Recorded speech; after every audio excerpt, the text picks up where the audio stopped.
Drop dubs, hit routes, so yeah, we on the move. From the paint to the pocket, got nothing to prove. Precision in the pass, rhythm in the run. Every play, every day, till the work is done.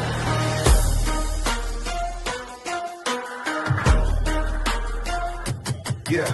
Step on the field, I'm reading the D. Eyes wide open, ain't fooling me. Bump fake, sidestep. I'm breaking the press from baseline to sideline. I'm bringing my best. Snap back, quick glance. I'm calling the play. Hoop dreams and touchdowns. I'm making my way. No look behind the back. Fred in the scene. Every angle, every shout. I'm chasing a dream. Drop times, hit routes in the deep, no doubt. From the field to the hardwood, hear the crowd shout. Pass it, dish it, through traffic. We find. What's going on, everybody? Appreciate you for tuning in to another edition of Passion and Precision. We have a great show lined up for you, so hopefully you stick through. We're going to talk some NFL, and we're going to end the show with a special segment. That's all I'll say about it. But before we get into all of it, gotta bring the crew. Up at the top, we have Unhinged J-Dub. Jory, how are you doing tonight? It could have been a better holiday, but I'm ready to talk some sports. Okay. I hear you. And then right below her, we have Key, always in the building. How you doing, Key? I'm good. Been a crazy last couple of 24 hours, I should say. So, No, let's get it going. These games have been oddly entertaining. Yeah. And we will touch on some of those here early on in the show. But this is the first time seeing you since. Hopefully you had a happy Thanksgiving. I guess hopefully you survived Black Friday. Some of y'all might have been out there in them crowds. I don't know. I sure was. Right. So let's go ahead and get started. Starting with the Packers and the Lions. A game that felt like both teams kind of needed for some momentum. The Lions probably a little bit more. Packers go into Detroit, get the big win, 31-24. You know, outscoring the Lions in the second half, 14-10. Lions had some questionable decisions, going for a fourth down several times in this game. But I guess we'll start with you, George. When you look at these two, were you more impressed with the Packers or more disappointed in the Lions' performance? I mean, excuse me. Oh, hold on. Let Key go so I can figure out my audio situation. Okay. What was the question? More impressed with the Packers or disappointed with the Lions? I'm gonna say disappointed in the Lions. Because we all know, Jared Goff as the quarterback, the main guy on that team. But you also have Jahmyr Gibbs and Montgomery. Now, last week they didn't really feature Montgomery. I mean, they didn't feature Gibbs, and then Montgomery got the slack. I said on the sideline that on yesterday morning, I said they have to. I think both of them have to have some type of flow, or both have to have some type of involvement for the Lions to win. Of course, you want to give more Gibbs because he's more of the meat than the gravy. But then I can sprinkle both of them in. And then you still have the Jameson Williams, who when Dan Campbell took over the play calling, you wanted to get him involved. The last week's game, he didn't get not near target, not near catch. So what's going on? So this week a little bit more. I feel like it was a little bit more balanced, but I just feel like they didn't execute. Can you say because of Amon-Ra St. Brown went out? No, because you still had the next man up. You still had Tesla to get a touchdown. You had Tom Kennedy, who would have had him on fantasy, that had some points. He contributed. So and then you all know how Dan Campbell's fourth down nature is. He's going to have to realize he has to take the points instead of moving away with nothing. That's just me. Because when it comes down to kicking a field goal or you need the points, you elected to go for it on fourth down, and they're going to stop you. Green Bay's defense played great, played great, including Michael Parsons. His stat line was incredible. So I'm more disappointed in the Lions. I feel like even though they lost by 7, they did come back and battle back. But I'm gonna go more disappointed in the Lions than Green Bay.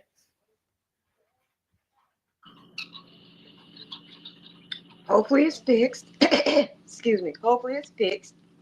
But yeah, the more I think about how this game went, Detroit did not execute at all. They looked sloppy. The play call, the execution wasn't necessarily there. Not throughout all 4 quarters when it really mattered. And the fact of the matter is, once I saw that both defenses were really good through this game, but once Green Bay broke through, I kind of figured whichever team broke through first was going to be the one to win this game. And Jordan Love made some absolute dimes of a throw. It was one of them where it had slipped out of his hand. He picked it up, and I'm like, if that receiver had caught that ding-dang on ball, if it touches your hands, you are supposed to come out with it. That's what you get paid millions of dollars for. So I'm like,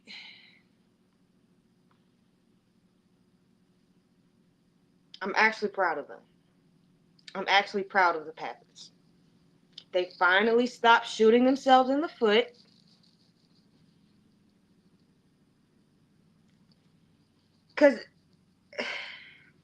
And they started catching the ball.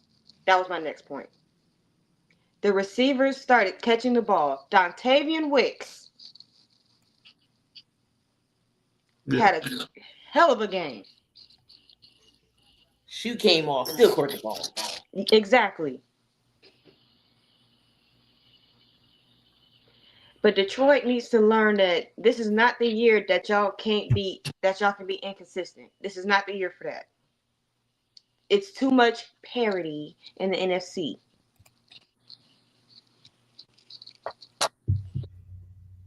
Yeah, I think that's what we're learning. That the NFC is, I guess, pretty deep, and lose a couple games here or there, you could find yourself sitting home watching the playoffs. And Detroit is a team that's very talented. I feel like they're a team that probably one of the favorites because of how they play. But yeah, Campbell, I get the aggression. I applaud the aggression at times, but that game yesterday, when you see that they lose by a score, you just think back to a couple of opportunities that they had to get 3 that they didn't take and wonder how the game might have played out differently. But that's hindsight, and that's kind of the tough part about being a coach. You got to live with those decisions. But let's jump to the middle game on Thursday, which may have been a surprise to some, but the Cowboys down in Jerry's World get a big win over a Chiefs team in another game both teams probably really needed. I know the Cowboys won. They now have a 19% chance of making the playoffs. The Chiefs, on the other hand, fall back to 500. And I think there's just serious questions about whether or not the Chiefs are going to be a playoff team. We saw Pickens have a great day, CeeDee Lamb have a great day, and the Chiefs' corners struggled mightily. So, I guess starting with you again, Jory, looking at these two. Do you see a scenario where the Cowboys are actually a playoff team, and are the Chiefs done? I think the Chiefs are cooked, and let me tell you why. I have not seen that defense get carved up like that in a long time. Since the Super Bowl, when they got absolutely blasted. They got carved up, chunk play after chunk play after chunk play. I'm like, stop something. And as far like with Dallas, they're playing well right now. But in my 24 years of living, what has Dallas done when it matters most? Folded.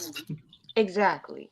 So it's coming this is a stretch of games that is really important for them. And you up the stakes, the greater the fall. I want to say they have a valid chance, but history don't lie to me. The way they came out the season, how they started the season, that too many red flags, Hmm. and they're still soft in the secondary. I think the Cowboys are fool's gold,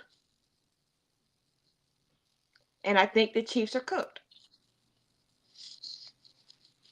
Okay. And I'm looking at their schedule. Hmm. I'm pulling it up. So they're 6-5. They have hold on.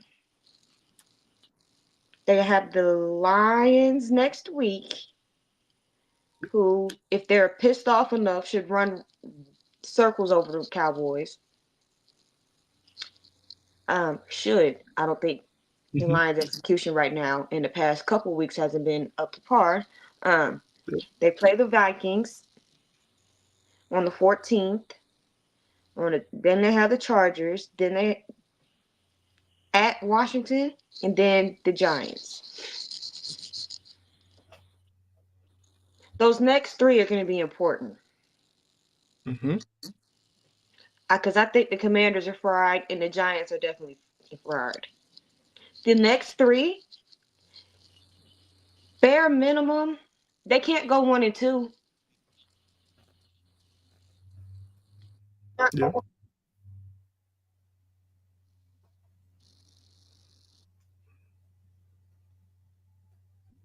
I don't think they're going to do it, but that's just me.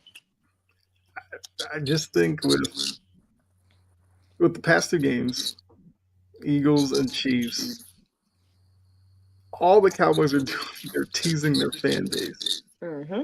because the fan base now thinks they're legit players in the NFL. Which, look, we'll see if that happens in the next few weeks. But And the Chiefs and Eagles have their own issues. yes, yeah. So yeah, I agree. I think it's more so the opponents with their own struggles than necessarily the Cowboys looking really good. I will say it's probably the first game that I've seen from the Cowboys where Pickens and Lamb looked dominant. It's like you said, Jory, not normally something you see against the Chiefs defense. The Chiefs were in so many scenarios where they were just going all out on blitzes, and those guys were left on an island and were getting burnt. There was a stretch there where it was like a holding call or PI on like consecutive or 3 plays in a row or something. It was just like at some point, Chiefs need to switch up their defensive scheme, but we know Spagnuolo is very aggressive and that's how he likes to play. So And I think on that day, those flags. He got yeah, about 4 of them. yeah, and that's something that's not necessarily something we're used to seeing with the Chiefs, where they beat themselves. And Mm-hmm. that's kind of what happened in this game. Those flags were big, big time plays. So um, But yeah, like Key, what do you think about the game? Are the Cowboys? I'm not gonna say legit, but are they? Well, we'll say, are they a legit playoff contender? And is it time to close the book on the Chiefs this season? The Chiefs, I think the Chiefs are done. As far as going to the playoffs, I think their run is over. Um, the calls yesterday were very one sided, in my opinion. Some of them, were legit calls. Some of them was, I think, They BS. were. So it's just so one sided. I don't mind you throwing flags, Mm-hmm. but don't have it also on the one team. But now Uh, the Chiefs know what it feels like. that this is true. So I don't feel So bad for them. um, I can say the past two games, Dallas has been playing well. Mm-hmm. Their defense. Not saying that Logan Wilson and Quentin Williams is their saving grace, but them getting overshown back.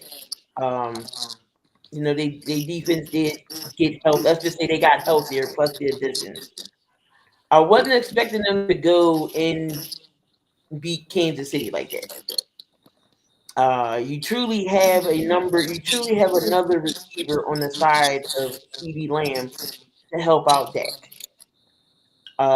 You got Ferguson, you got Turpin, you have Devontae Williams. I'm not going to say and say Dallas is a horrible team. No, they do have some weapons. If they play right, they can burn you. And we've seen CD Lamb do it when he gets his drop issues together. He can catch the ball. George Pickens is just in another world. That catch he did yesterday, and That then hurdle. that That hurdle, I was just like, what? I'm This like, is so why? unfair. It was Pittsburgh so is probably unnecessary. saying, why did we let him go? Yeah, that too. I'm like, it was Um, so unnecessary, but I'm like, that's Pickens. That's Pickens. Mm-hmm. with the way the NFC is right now, especially, well, I know now since the Eagles lost, they have a 1 game lead in the East. Hmm. If the Eagles do not get it together, I can see them winning the division. But what happened? This is the time we're getting in December, January. What happens? The accident is waiting to happen. It's going to happen because we know history. It always repeats itself somehow, some way. The Cowboys do really good, and then poof, the accident, the cliff, it happens. So Mm-hmm. that 19%, I'm going to leave it at a 19% to see how they play the rest of the games. The scheduling should be okay for them, but of course they might lose some games they're supposed to win. The same with the Eagles. Their schedule is Chargers, Raiders, Bills, and Washington twice. Capable, winnable games. We all seen how the issues the Eagles have. We don't know now. So it's. I'm gonna say it's possible. I'm not gonna go 50%. I'm gonna go maybe 25. Past that 19% mark. It all depends on again, how the Eagles do. We all know the Rams are going to be the Rams. They're playing great right now. San Fran and that division is playing good. We have to see in the wild card who's going to fall off for Dallas to move up. Because then again, that tie may come back to bite them too. What's Yeah. So a right now, question? I'm gonna give them maybe the 19 between 25% chance. It's possible. Yeah. I'm looking up the current playoff picture. Okay. Um, yeah. I look the way that the Cowboys played. I can get the reason for some sense of excitement, but they still need to string together a couple more good performances before I'd probably take them seriously, especially in the NFC as it is this season. But I do think it is interesting with Eagles kind of slipping right now, and the Cowboys kind of getting it together. Could there be a situation where both teams are really fighting for it, and like I said, a legit battle down the stretch here? That would be kind of crazy. Did you got it, Jory? Yeah, Okay. I'll just do the. You want me to do just the NFC or do both? Um, we'll start with the NFC since I guess we're talking the Cowboys. So the division leaders, Rams are 9-2. The Bears are 9-3. The hell? Yeah. What? Right. Huh? Yeah. Those Bears are Mm-hmm. 9-3. Mm-hmm. Yeah. All right. Um, the Eagles are 8-4. The Bucks are 6-5. Mm-hmm. Those are the division leaders. Your wild cards, Seattle's 8-3. Now this is where it gets interesting. The Packers are 8-3-1, but they swept the Lions, so the Lions are now on the outside looking in. Mm-hmm. The 49ers are 8-4. Those are the three wild cards, and then the outside looking in, you got. I'll do the first three. The Lions, Cowboys, and Panthers. Now the Panthers are only a half game behind in the NFC South. If Yeah. the Panthers get some wins together, I can see them possibly taking the South.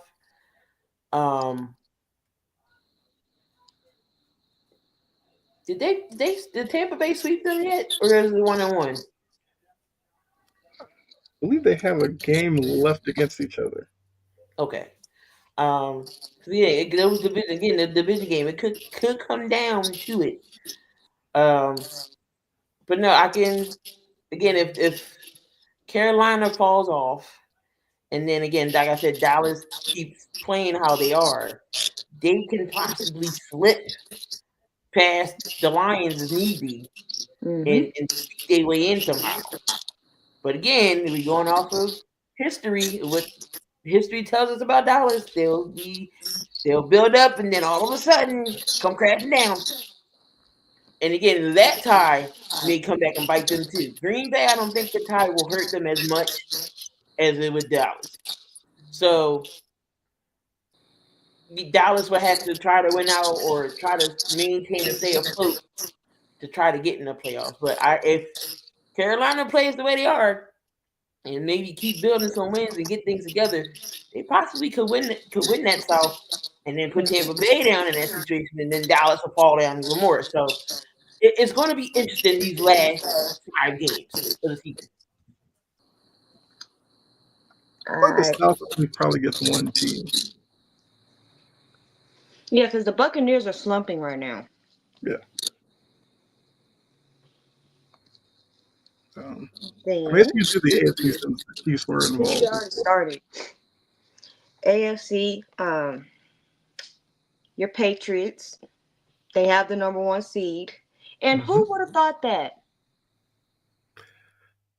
I Not a called. lot of people. I want my cookie. Yes. I called that. Yeah. I said this was at least a 12 to 13 win team. And they might exceed that. The Broncos are 9-2. Okay. The Colts are 8-3. Is this the updated ones? These were updated yesterday. The Ravens played yesterday. They lost yesterday. The Steelers, they're holding on to that spot. Yep.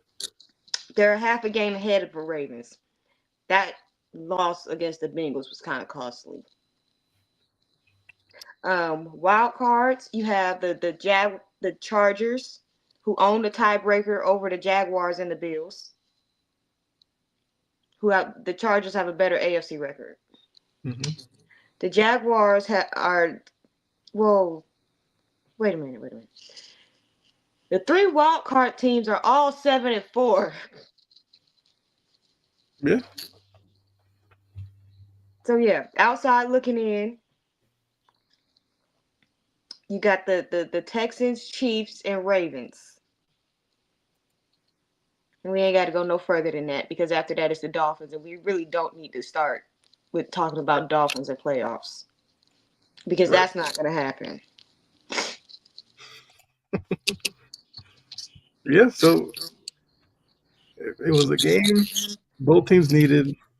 We'll see if the Cowboys can, I guess, keep up their good run.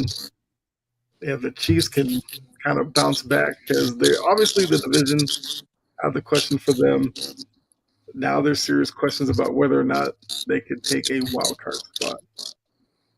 But a game you did mention,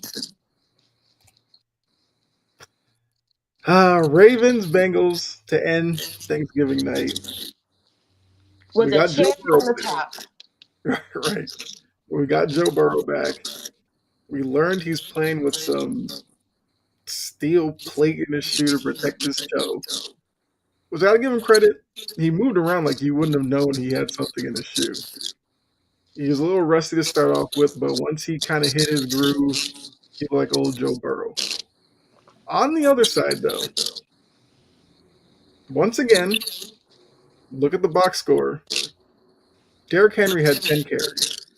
I don't know why Baltimore continues to do this, but this is their lot in life. Lamar, I guess because of the hamstring or whatever, accuracy isn't even as good as like he's had issues. We talked about him throwing outside numbers and stuff. He was missing wide open guys against the Mm-hmm. Bengals. There were times where he wanted to scramble, but he's like running into blockers. He tried scrambling around the outside. He can outrun guys on certain scrambles, and it's just like their offense is kind of broken right now. They also had issues with turnovers, whether it was Lamar just dropping it, trying to bring it back into his body, Zay Flowers getting Forgetting to throw stripped. it. Hmm? Forgetting to throw it. Yeah, That was likely ridiculous. in the likely one was a big one. He was going in for a score, and shout out to was it Jordan Battle for sticking with the play, stripping him before he could cross the goal line. So there's a lot of plays where you look at and you go, this is a team in Baltimore that just wasn't focused, or the fact that the game kind of got away from them, they might have checked out. I don't know. But looking at these two now, because the Bengals have now moved to within 2 games of the division, what chance do you give the Bengals to probably shock everyone and win the division? And then two, how much trouble are the Ravens in right now? Can I answer two first? Well, yes. Well, by trouble, obviously, this is supposed to be a championship level team in an AFC where Kansas City isn't Kansas City. Buffalo's struggling. Seems like Baltimore's not going to take advantage of it. So yeah, you can answer number two first. How Because much? I think they're cooked. Okay. They are cooked. Fried. Fried. And don't let the delusional featherbrains tell you different. Who Don't says let that? them tell you different. The defense stinks. What's up, Pavel? What's good, y'all? The defense stinks. The offensive play calling is trash. The offensive execution is magic trash. The hell? Mm-hmm. I had 5 turnovers yesterday. 5. 1, 2, 3, 4, 5. That's a 5 knuckle sandwich. 5. Yeah. What game are you winning when you turn the ball over 5 times? What what game? Unless the other team turns it over 6. And then Yeah. the that dumbass Harbaugh look. Y'all know the look I'm talking about. Early in the game, it looked like he was Stop fighting to stay awake when they were so he just kept blinking a lot, and it's just like, is he okay? And then it's like he only became animated with the Lamar turnover because he thought it should have been incomplete. Which I get it, whatever, but you look at it, Lamar was clearly trying to pump fake and bring it back into his body, and it slipped out of his hand. That's a fumble. That's a So, fumble. yeah. How about stop getting mad about what you thought it was and get mad at your quarterback for not hanging onto the ball? And y'all Yeah. weren't the Ravens at home? Yeah. You let Cincinnati, who's been just giving it up on defense, come into your house and stomp on it. Mm-hmm. And all y'all can do is huff and puff on the sideline. Yeah, y'all cook. And Zay Flowers, sir, your name is Zay Sprouts until further notice. You had your little moments, but I don't like how he acts when things don't go his way. I said, you Mm-hmm. done got that from Lamar. You done got that straight from Lamar. Derek got it from Lamar too. And he the older one. I'm like, you big ass back. Look, you never did none of this crap in Tennessee. And now we visibly see you have an attitude. Mm-hmm. This team stinks. And it's not just and it's not the players. I mean, it is the players, but the players don't stink. The whole Mm-hmm. damn operation stinks. Y'all are beating fundamentally bad teams. So you lose against Jared Goff, um, Matthew Stafford, Patrick Mahomes, Josh Allen. You lose against those, but you beat up on Tua, Justin Fields, Caleb. Well, they beat the Bears. Yeah, Caleb Williams and JJ Dan McCarthy. And you expect us to be sold on that? You can sell that to the fan base who just think that the sky is purple and everything is supposed to fly and call like a raven. You can tell that to your fan base, but you're not telling that to me. And I got one person I just because he told me to be quiet. You telling me to be quiet does not negate the fact that I'm right when it comes to your team. Right. Featherbrain. And if you're paying attention, I know you probably won't comment because I'm going at you. But you telling me to be quiet doesn't mean a damn thing to me because I'm still up here running my mouth being right. And you telling me that my Titans stink? Whoop de damn do. What do you want? A cookie? I know that. I'm Mm-hmm. not stupid.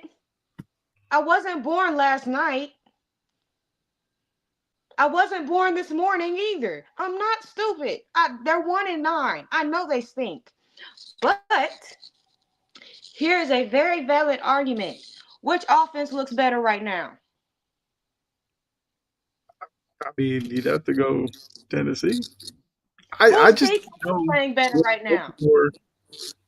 I don't understand Baltimore where Lamar's clearly hobbling or dealing with something. Maybe he doesn't mentally trust his hamstring or whatever. You have Derrick Henry. Why do we constantly have to do this? 10 carries and he was averaging 6 yards a carry. And he let one rip and y'all stopped giving it to him like a bunch of dumbasses. Like, I just don't understand it. Use him to, eat. The running game sets up the pass. It's, yeah, if I'm Derrick Henry, I would be frustrated too. Like Lamar's overthrowing guys, he's short hopping, easy throws. Like, yeah, I don't know, man.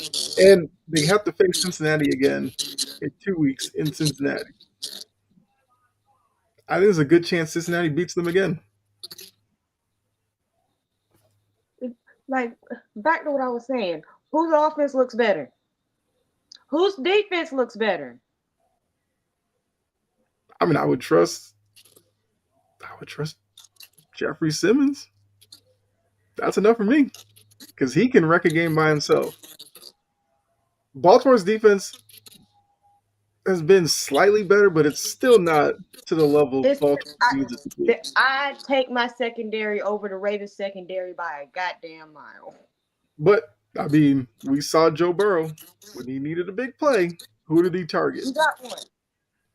He targeted Humphrey most of the time, Mm-hmm. which I said for all these teams that go up against Baltimore, wherever Humphrey is, target him in the passing game. They even targeted Roquan. Which is what teams did last year. Teams did that last year. He can't cover a tight end. Why did they keep putting him on a tight end? That's the scheme. But people want to tell me when I'm right about their team that my team stinks. Yeah, the records say so, but look at the damn stuff on the field. It's just about the same, if not a little bit better. Yeah. Think about it. Looking at it right now, I feel like there's more fight at least in the Tennessee locker room.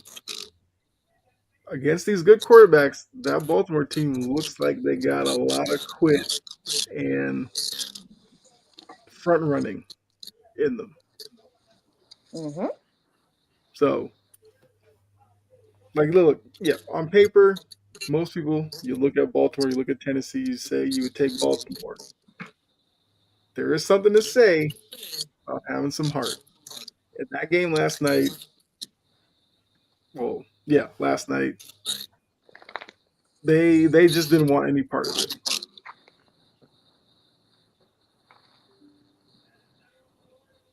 And good for Joe Burrow in his first game back. But Key, what did you think about this game? Do you think the Bengals could shock the world and take this division? The Bengals would have to win out Mm-hmm. and pray for a miracle.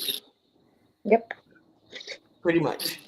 They did it last year. They did it, and they needed help, and it didn't work. All of a sudden, the Bengals know how to play when Joe Burrow comes back. Chase was running good. You had Jamar Chase, catching still catching balls. Joe Burrow, the one thing I noticed, he did get all his tight end involved, whether it was Grosecki, whether it was Hudson. He had some other key players he was throwing to. But surprisingly, it was Bengals defense. I was like, wait, what is going on here? The Bengals defense played them great.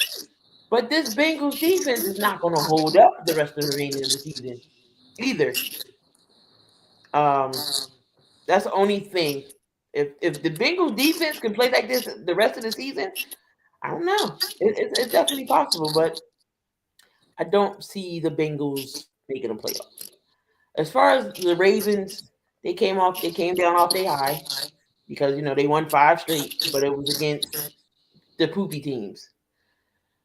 You haven't really shown us what you can do with a team that's over 500.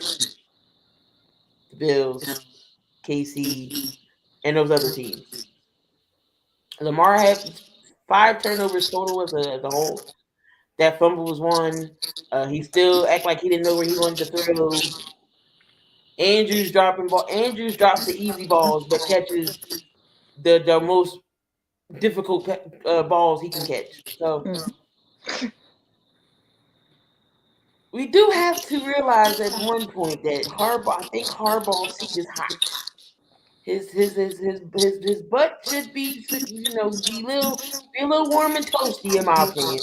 Um, he should be saying, "Oh, maybe I got to take this warmer off my car because it's cold outside and my seat warmers is on." It's getting hot a little bit in my opinion. Because yeah, y'all good in the regular season, but when the playoffs come, y'all non-existent. I think Lamar after Lamar went out with that hamstring injury, he still don't seem right. So Baltimore's another one they need to get it together before they be a one and done. I still think they win the division. I don't trust Pittsburgh. I still think Baltimore wins the division, but they do gotta see Burrow again, um, in in Cincinnati. So is that the last game of the season? It might come down to No, they face either off in 2 weeks. division or if the Bengals need to somehow try to get in. But Baltimore got to play better. They have to run Derrick Henry more than what they did last night. That's ridiculous. And then once they can't establish the run, that's when they want to throw all crazy. Derrick Henry can rip yards. That's that long run, and then you stop running. I don't understand. Then y'all was using Ali and Mitchell more. I could see Mitchell, but Ali though. Mm-hmm. So I found they that disrespectful. Baltimore needs to get it together. Kyle Hamilton was the beast. That's our only bright spot. Yep. Yep. And Sijin asking, well, seeing some of the remaining games of teams mentioned, can the Ravens, Bengals, Cowboys win out? So No. for the Bengals, their next 2 games are the Bills and the Ravens. If they get through those two, it lightens up with, I believe, the Dolphins, Browns, might be like Raiders and or Steelers or something like that. But they get through the next two, they could win out. Ravens, the way that this offense is playing, I can't give them an automatic win against anybody right now. And then the Cowboys,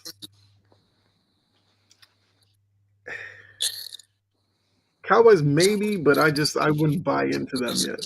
I actually think the Bengals might have the best chance of the three. But Because I don't trust Cincinnati's defense. That was just a 1 week thing. Because you know how they've played all year. mm-hmm. I mean, they've been trending this way for a couple of weeks now, but last night was definitely their best performance in a while. So I guess we'll see if that was maybe them figuring out some things scheme wise, or whether or not it was a one-time thing and it just might have been a perfect storm of the Baltimore struggles on offense meeting up with them at least having a pulse on defense. We'll see against Buffalo how they look. All right. So this one, he might be a little tough, but we got to talk about earlier today. Another game. I guess we could say about Thanksgiving Black Friday, there have been a couple of surprising games. This was another one where the Bears, as Jory just told us, are now 9-3, which let that settle in for a second. The Eagles are 8-4, which it's not a terrible record, all things considered. But it just seems like the 4 losses have been so glaring that's almost overshadowing the 8 wins. And I think once again, the Eagles, offense looked disjointed at times, but then other times you kind of saw glimpses of what they probably should be, which probably is more frustrating than anything. We saw fans booing several times, which means your fan base is now getting more and more tired at the product on the field, which I think is probably affecting some of these players. But, winning cures all, like they say. So if they win next week, who knows? But now we have a Bears team that's 9-3, leading a tough NFC North division, First question: do you believe in the Bears? Not like a Super Bowl champion or anything. We'll start base level as the team that wins the NFC North, and then for the Eagles, I guess how dire are is the situation? Like, is there a threat of them missing not necessarily the playoffs in general, but losing the division? Do you think they could still win the Super Bowl, or do you think this year is just not for them? They're not going to no Super Bowl. I can tell you that right now. They are not going to a Super Bowl. Not with that level of offensive dysfunction. And I don't think this feels different from the last time where they had offensive dysfunction for half the season and then decided to just turn it on. No, this is different. I think the Eagles' offense is the issue. I think Patullo is the issue. The fact that the offensive line, I don't know who keeps changing the damn blocking scheme. You know what works. That's the part that's killing me. Right. You know what works. And yeah, You said you're putting on the coaching, because I know a lot of times you look at an offense struggling, you look at either coaching scheme or the quarterback, because obviously they're the most important part of the offense. So Jalen you're had a doing couple of throws today that I looked at him like, what the hell are you doing? mm-hmm. But am I willing? It's just a lot. It's a lot going on. Here we go with the yearly soap opera of Philly.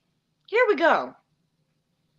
You got AJ looking uninterested, even though he had a hell of a game. Yes, had a great game today. Yeah.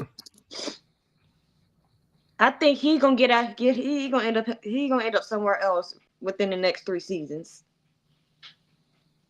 They can't run the ball. And I don't even that's not necessarily Saquon's fault all the time. But that drop was. Mm-hmm. So he's not playing well. Sirianni, I feel like, is struggling once again to galvanize the team and rally the troops. And now your defense, what you don't want is when the defense feels like the offense is giving them no hope. I've dealt with that this season because that means they won't even try. Defense is a lot of effort. The Eagles are in trouble. Mm-hmm. Function is going to cause this season to be derailed. Sirianni better realize that winning a Super Bowl in Philly does not mean you're safe. Ask Doug Peterson. Yeah. And you brought up the defense. Bears had 200-yard rushing backs today. Because they quit. Like, but I mean, that's not a good sign, for an Eagles team that's supposed to be kind of physical up front. Tired. But it's like they're supposed to be physical in the trenches and everything. Don't score. Your defense on the field for 60 minutes. They are tired. And I don't know what the scheme was today with the defense. They couldn't stop the run. But yes, teams have figured out the Eagles. Yes, they have. Everything is predictable because Kevin Patullo and Nick Sirianni do not game plan. They do not. It's nothing creative. Everybody knows where we're going. Matter of fact, I was just looking at a tweet. Matter of fact, Shay put it out. He said, when A.J. Brown go to the left, what are we running? And everybody in the chat, everybody under the comments was answering what the Eagles were running. Shady and Acho asked CJ, was the Eagles predictable? He didn't say nothing, but he winked. Obvious, yes, we're predictable. Cowboys made adjustments on defense. Predictable. We don't have we're doing the same things over and over. It's no creativity. At least with Kellen, they were scheming. We didn't know where we were going. We did the RPO with Steichen. So They didn't know where we was gonna run or pass. That was our bread and butter. This I don't know what it is, but Nick went again and said he's not making no changes. Oh, we got to figure it out. It's He better 2023 start all over making again. some changes before the change that gets made is him. This is 2023 all over again. But how I also kind of put the blame on Howie too, because we went down this road again to hire somebody in house. It don't work. And y'all know that. If we're gonna hire somebody in house, there's one person. Like let's just say they get rid of Petrulio. There's one person who should get the job, and that's our quarterbacks coach, because he legit coached at Bowling Green and was involved in Harold Fanning Jr.'s process of gameplay. He was the tight end there. He knows how to play call. He was a coach. He has experience. So if you're gonna do in house, why we ain't look at him? Low key, I thought the Eagles was gonna draft Fanning because of their Bowling Green connection. That would make perfect one sense. thing I will say, Brian Daboll is available, and he worked with Jalen at Alabama. Exactly. It's just I'm tired of. My issue is I'm tired of we getting coordinators and then they run off to want to be a head coach. I get it. Kellen Moore, I think he should have stayed. Nick should have persuaded him to stay. Howie should have been like, "Yo, let's run it back." But I think it was something with Nick. He was too stubborn. He didn't run it back. He wanted to bring back pieces. So look where we at now. So I think Howie this is the situation we in. But it's execution. The defense is playing tired and everything else. But this game definitely was winnable. We could have, but right from the opening gate, I already knew how this game was going to go. Right from the kickoff and the defense first possession, I knew how this game was going to go. And Howie, and then it has to trickle up to Jeffrey Lurie.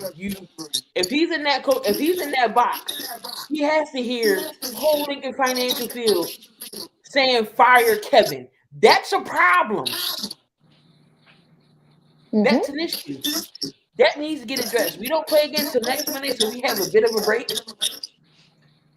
Over those 9 days, something better happen. Something better get said. Something. AJ played great today. Our offensive line isn't all of. We're not 100%. And that's when they need to realize, all right, who's not 100%? All right, maybe you sit out a couple games so you are. We can bring the backups in. Because the backups has been fairly okay. We need to stop these penalties. AJ got to stop moving. We learned this in Little League. When do you move? When the ball moves? The ball ain't move. Why are you moving? It's like red light, green light. Red light. Green light, then you go. Like you're pressing a little bit. Middle, no.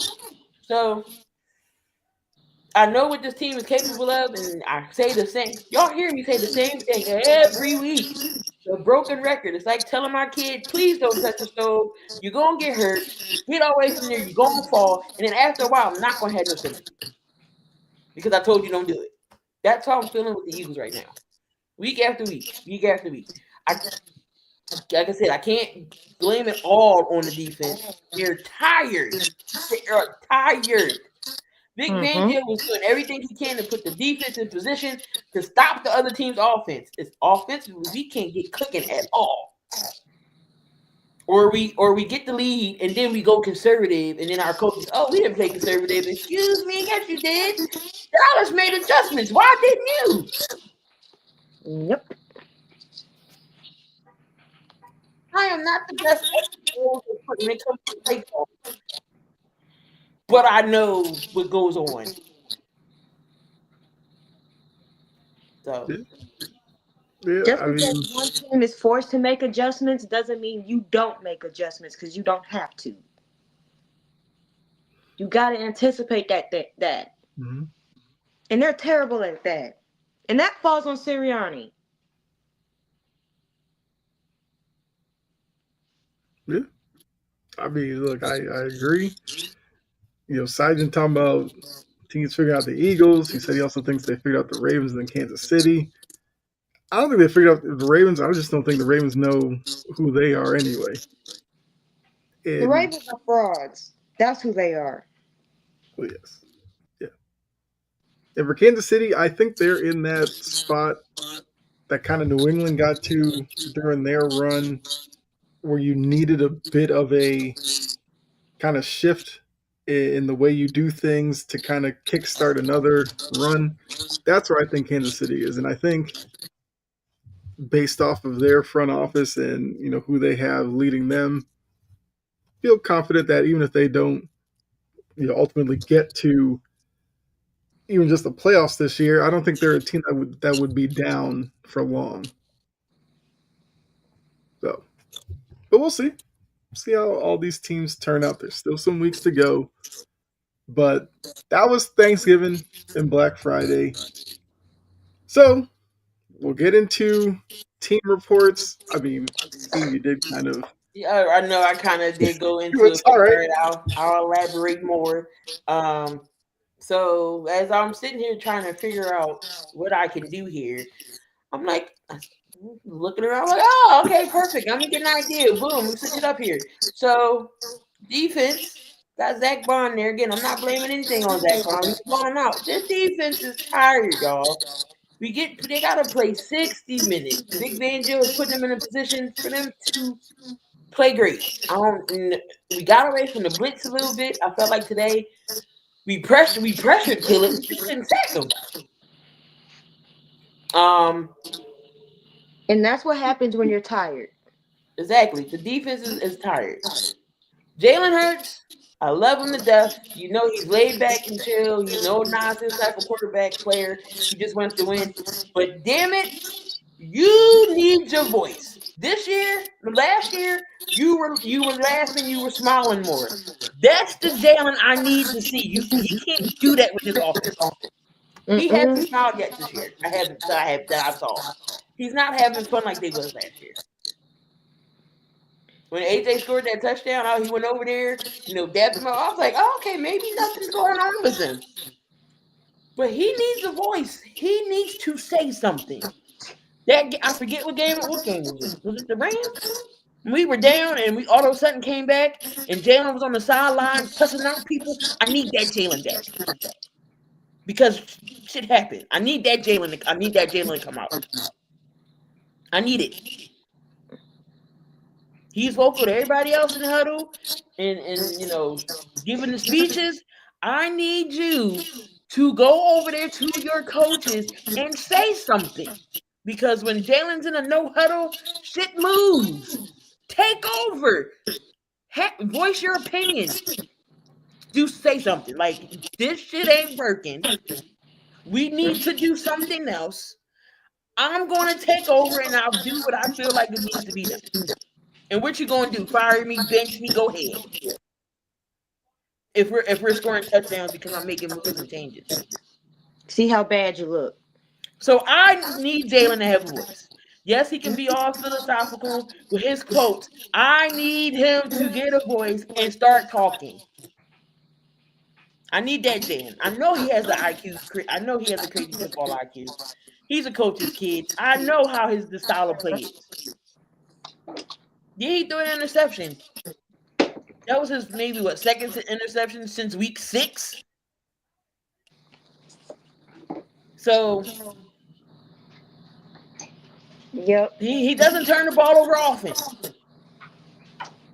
As far as the tush push is concerned, again, everybody's like, "Oh, the Eagles always using that." If you look at it compared to this year and the last year, we haven't ran a tush push like that. Honestly, we haven't. Y'all started off the season with it, but and then we calmed down. I was like, we don't need the tush push. They know it's going to come eventually. But the Bears stopped it. They punched the ball out of Jalen's hands. So again, that's going to come down to Jalen and ball control. So the turnovers won't come. So that's Jalen. He's had some throws that I think could be better. The one of Devontae Smith, that I think that throw could have been better. That would have been a touchdown. Yep.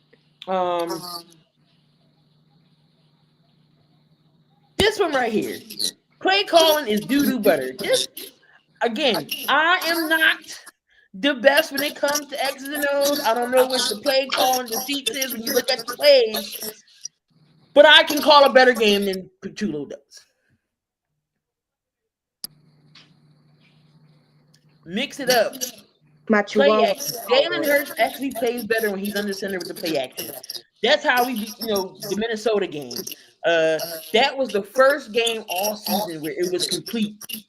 Both sides of the ball, all 4 quarters was played with the same energy. Go back to Minnesota. Can we use that playbook that we from Minnesota in these games that we played? Go back to that was the perfect game.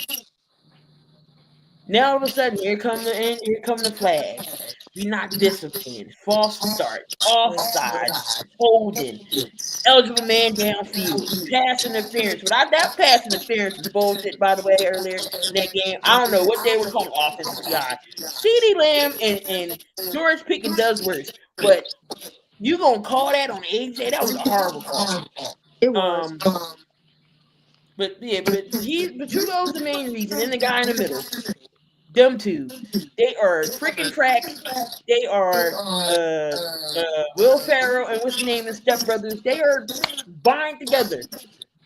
And John Nick's C. too Riley. big. He don't have the balls to say, KP, you gotta go. We gotta make some changes. That's his homie. He don't want to hurt his feelings. Well, y'all in the wrong profession. Or if Nick don't make no changes, his ass gonna be at the unemployment line filling out applications. I'm looking at Ben Johnson. He went in his locker room. The team wanted to run through a wall for him. I'm like, why can Nick be like this? I don't need no cheerleader, Nick. I don't need a soft ass. We need a coach that's gonna take some accountability because he's not. I hate listening to his presses. I don't. I read it afterwards because if I look at it live, I'm gonna break my TV. So I read it afterwards. From the the beat writers and the reporters here in Philly, I read what they say. I can't watch it live because it drives me nuts. It makes no sense. Petulio too. I can't listen to him either. Vic is the only one I can listen to. And then Saquon, there's no identity. It isn't. Saquon's taking accountability for himself. I could have made a better run, or maybe I should have dropped this pass. Do they need to have a players only meeting? Come to Jesus meeting. Something needs to happen with the offense. Whenever your offensive lineman is talking, that's an issue because Landon, Lane, and Jordan Mailata don't usually talk. That's a problem. Got Saquon talking. AJ already voiced his opinions. Smitty just goes out there and plays. He don't say much, but you can tell he's frustrated too. Dallas Goedert. There's an issue. Sirianni does not see it. I don't know what it is. I don't know what it is. I know John's a Dallas fan, but his demise will come because it always happens. But again, I did give credit when it was due. Dallas did play good the last 2 games. I'm not denying their talent. I'm not denying that whatsoever. But yeah. That's it. Again, it's the same thing every week. No keys to the next game, nothing, because it's the same thing every week. I'm going to say execution, do this, do that. I'm not saying it no more. There's no point. So we got the Chargers. We got to figure it out. Right. I feel like Howie didn't do things in the offseason to bring guys back. We had CJ and we traded him. How's that working out for us? We had Mekhi Becton. We let him walk. How's that working out for you? Mekhi Becton was the reason why Saquon was running the way he was running. Mm-hmm. The Eagles changed his whole career. He went to LA to chase the bread. He's hurt. He wasn't hurt with us. So we shouldn't have let those two. We shouldn't have traded CJ. And we definitely shouldn't have let Mekhi walk. The offensive line, you're gonna keep those together. You want to keep that together as long as you can. But yeah, that's all I got to say. I will say about your Eagles that it might be time to retool that roster, especially offensively. They got to do something. Is it like I mean, in terms of retool, you mean? Because I think the biggest name that's obviously going to be out there It's is whether AJ. AJ stays or goes.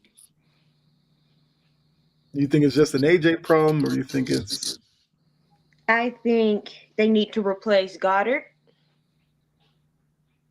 okay? I think Well, AJ is how old is becoming Goddard at bigger. this point? What? Goddard's in his 30s. I don't think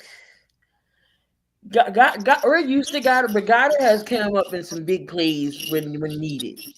So Okay. if we were to re-sign Goddard, I think it would be maybe a friendly deal, couple years, not no astronomical type, Hmm. and maybe go draft a tight end. Because They need to Colin start looking Katerra at that. injury, concussion injury since college. I don't know why we drafted him, and then we got some other person. Go get a tight end, bring Goddard back. He's a big part of our offense. Mhm. I wouldn't necessarily get rid of Goddard. I think he would come back for something friendly. Okay. Well, I'd say start looking for his replacement. Yeah. You got to do something with AJ. You're gonna have to do something with that. That's not a situation that's not this is that's not a situation that's tenable at this point. I think they need to whoever is their secondary scout needs to be fired expeditiously. Expeditiously. Because that whole room needs to get redone. Sorry. There's talent on there. There is. But it needs to be redone. The whole room needs to retool. Tweak. Grant Calcaterra is the backup. Yeah. Can I get my point out? Can I get my point out? Ma'am. Hey, Bella. Um, Huh? She's just in time for your Music City Blitz. Now, interesting points. My team stinks. But what's new? But for the past couple of weeks, one can say, if you pay attention, they've been playing better. The offense has actually been moving the ball. They've been in some very winnable games that just unfortunately, because we're a bad teams don't win those games. But they're winnable. I'm trying to be positive. Right. I'm Yeah.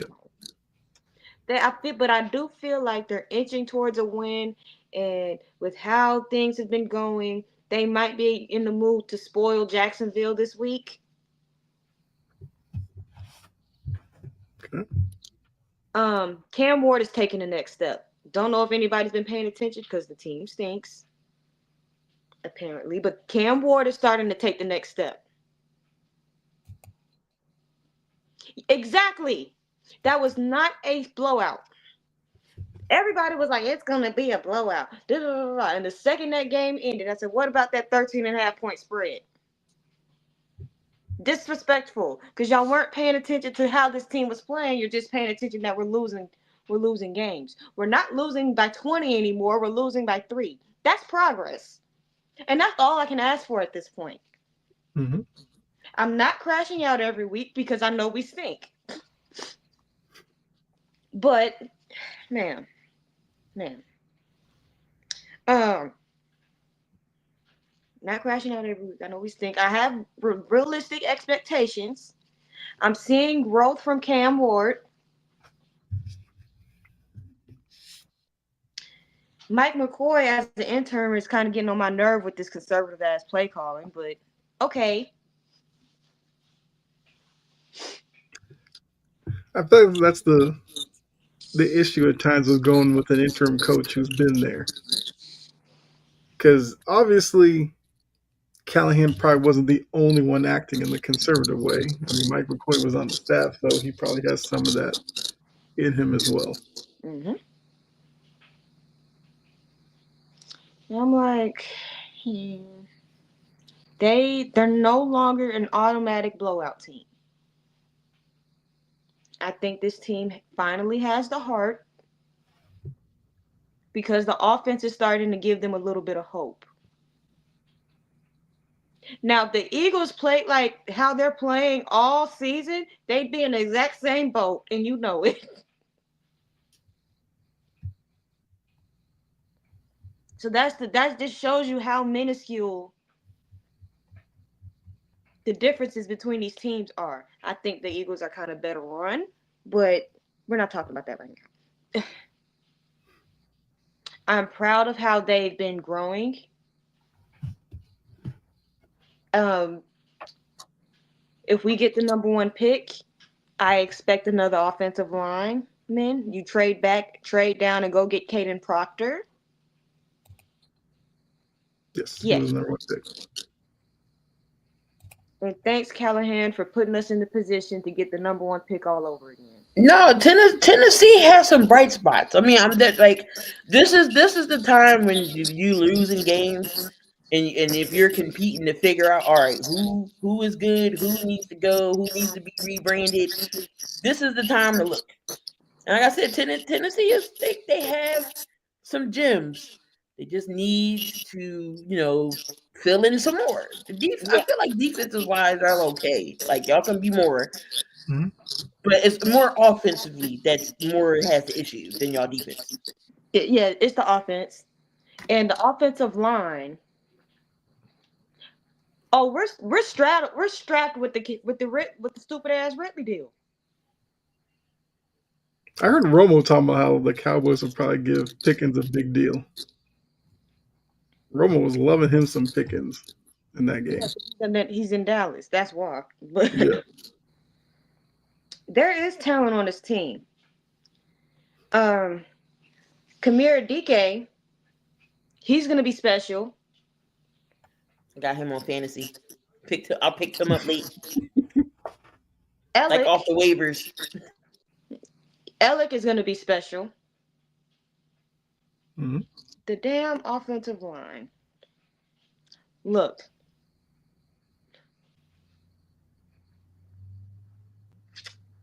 there's talent on that offensive line. Can we please replace Dan Moore Jr.?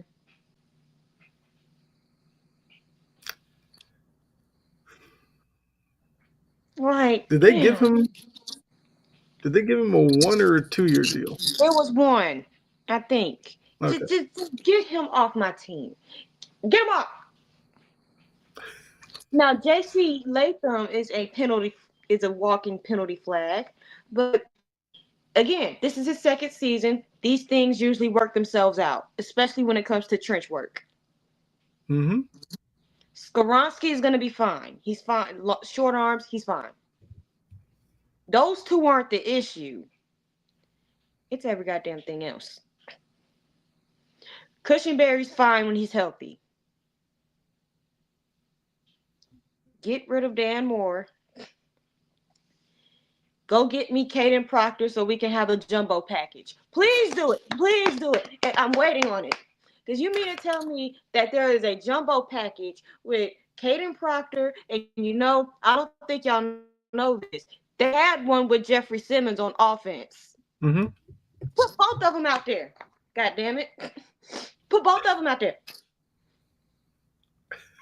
Actually, let's make this happen. Go get me Caden Proctor. I That's my saw wish. I saw a mock draft where they had Proctor going around like 10th, I think. We could trade down and get him. Somebody will be willing to trade. Well, there's a bunch of teams looking for quarterbacks. I just don't know if this is a draft to really go up for a quarterback, but yeah, you could probably find a partner if you want to trade out. That's the one I want. Is Mr. Proctor. Well, look, if it happens, we'll know you put it out there. Mm-hmm. But I think they're on to something here. Now this next hire is going to be important, and he needs more than a season and a half. I agree with that, Anthony. First pick isn't everything. It isn't. Sometimes teams overthink it and yeah, set themselves back several years. It isn't. But if you mess around and get it 2 times in a row, you might as well do something with it. Right. You used it last year. Take this one and flip it. Shoot, flip for more picks. Exactly. But I want to see them make the right hire. Actually, before I even determine the right hire, who the right hire is, I need to see their list of candidates. Right. I need to see that. Because if it's some bullshit, I'm going to say it. Hmm. But that's Music City Blitz. We're deep into the prime of the season, and my team stinks, and we're already mathematically eliminated. And I've just been chilling ever since. Must be nice to have a team in the playoffs. And the Ravens stink. And I can't wait till they get eliminated so I can get on their fans' ass. Yeah. Crazy. Everyone's saying that the Broncos had a quarterback that would be a lock, but their defense, people said, imagine they had Baker. In some eyes, is better. Both have very similar stats. I'm talking super close. So all of a sudden, Bo Nix is the problem in Denver and not Sean Payton in that damn offense. I mean, look, Bo Nix, I wasn't necessarily the biggest fan when they drafted him because I didn't really know much about him. I feel like there's something there. I just don't. I don't think it's time to necessarily write him off. So I wouldn't like place blame at him necessarily. But with that defense, you do have a window. Right, Anthony. But let the further brains tell you, oh, Lamar has accuracy. He doesn't have any issues. Yeah. I think there was two throws that stuck in my mind. There was one, I think it was an out route by Zay, Mm-hmm. and Lamar overthrew him. Then it was a simple swing pass into the flat that he one hopped, I think, to Mitchell, and I was like, yeah, that's that's Lamar's been this year. Man, It's now a third game with no touchdown passes. That tells you something.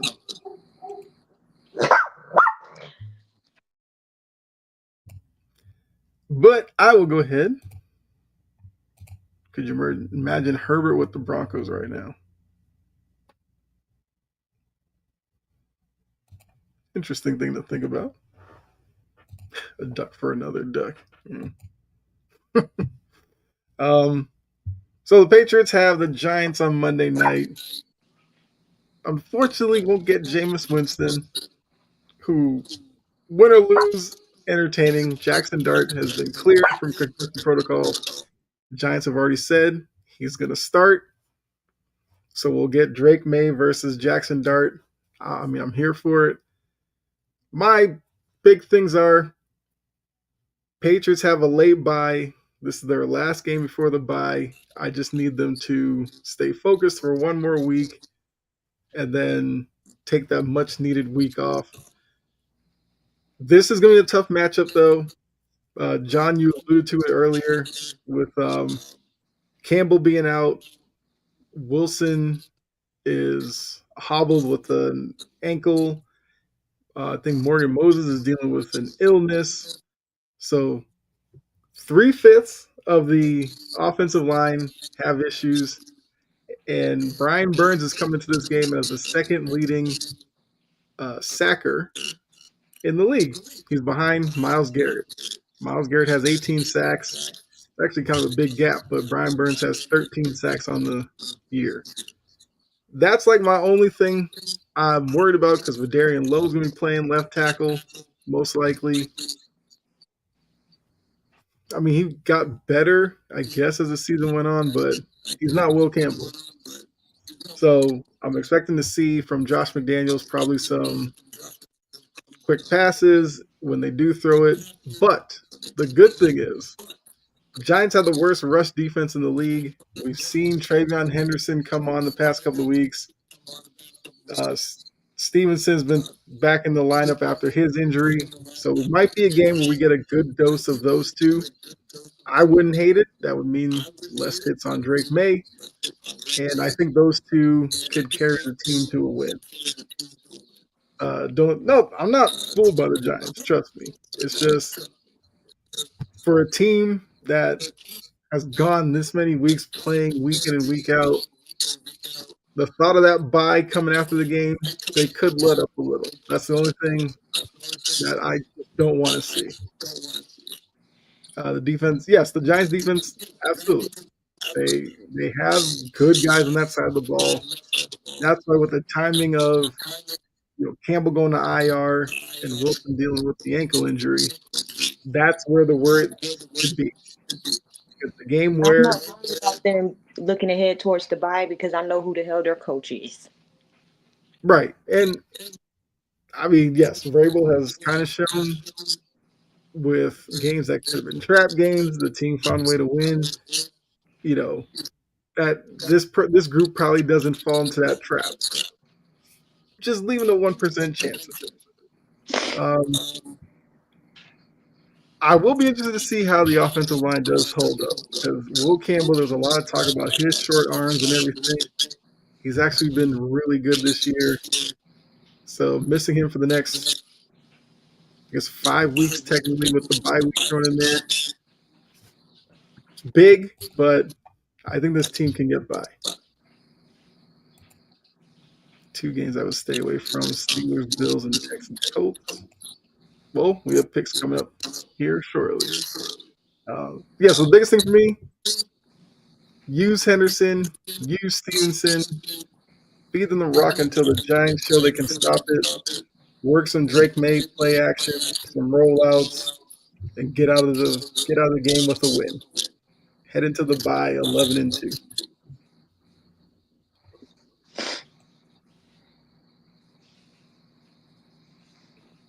Denver vs. Washington. We suck on defense. Hey, we'll see if one of us may have picked that. But that's the Foxborough Files for this week. Picks. Key had the best week last week. Wait, I put you at 4-1. Did I mess up here? You were 3-2. Whatever. 3-2. So you and Jory both went 3-2. I went 2-3. I guess the Falcons thing works the other way as well. Why I did didn't you pick even them. put that on there? I'll just say You I didn't know even pick better. them, and they screwed me anyway. Just leave them alone. I was trying to take advantage of them not playing well, but they found a way to beat the Saints. Whatever. Bills over Texans, we talked about. That game was Texas defense just showing out. You both had the Rams or the Bucks. I went the other way on that one. Failed miserably on that one. I thought Baker was gonna do something, but that Rams team was just too tough. Let's see, 49ers and Panthers. Key and I had that one. Jory I'm took not picking the Panthers the again. pick that. Look, my heart was with the Panthers. I just had to go with the Niners on that one. And yeah, Something told me to take the Texans. it was one of those games that you could definitely see going either way because the Bills have been sliding a little bit as well. But overall, Jory's 39-23-1. He's 32-20-1. I am 37-26-1. I already know how some of my picks from this week kind of turned out, and I'm kind of mad about that. So far, Damn Eagles. so far in my pick'em league for the week, I'm 0-4. Wow. So Jory's picks of the week. I'm pissed. Damn Eagles and the Chiefs. And you freaking featherbrains. I'm not picking y'all again. Right. At all. Yeah. But actually, if that means it's gonna jinx you, I'll just take that on my record. Exactly. You But did get the Packers and the Lions right. The Eagles made me wanted to throw my remote at the TV because I'm like, why are you playing like this? Get that together. I knew the Packers were going to find some type of Cinderella way to win over the Lions. I had a feeling that morning.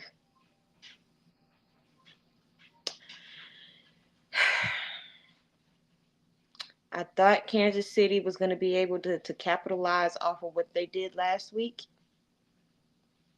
But turns out last week was a fluke. And their offensive issues are absolutely real. Mm-hmm.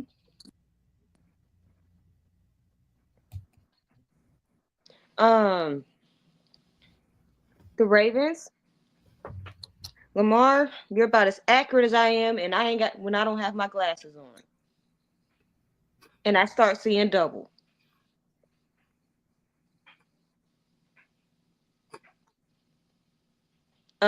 The turnovers, we're not baking, we're playing football.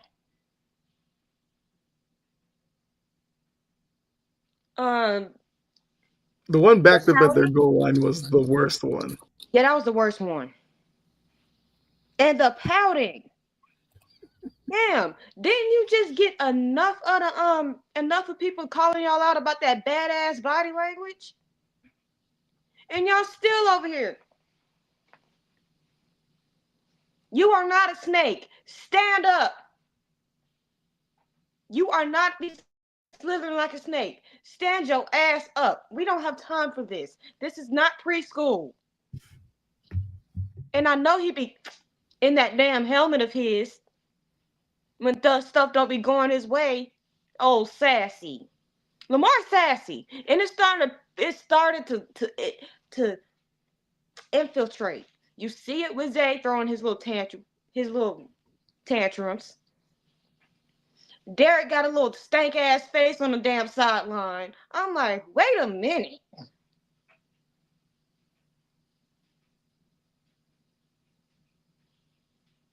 It infiltrates.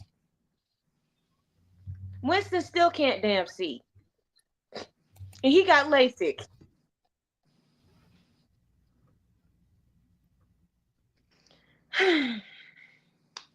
I mean, he So should at right least just now, spend a week with him to fix the body language. hmm? I said Lamar should spend a week with Jameis just for the body language. Like Jameis is always upbeat.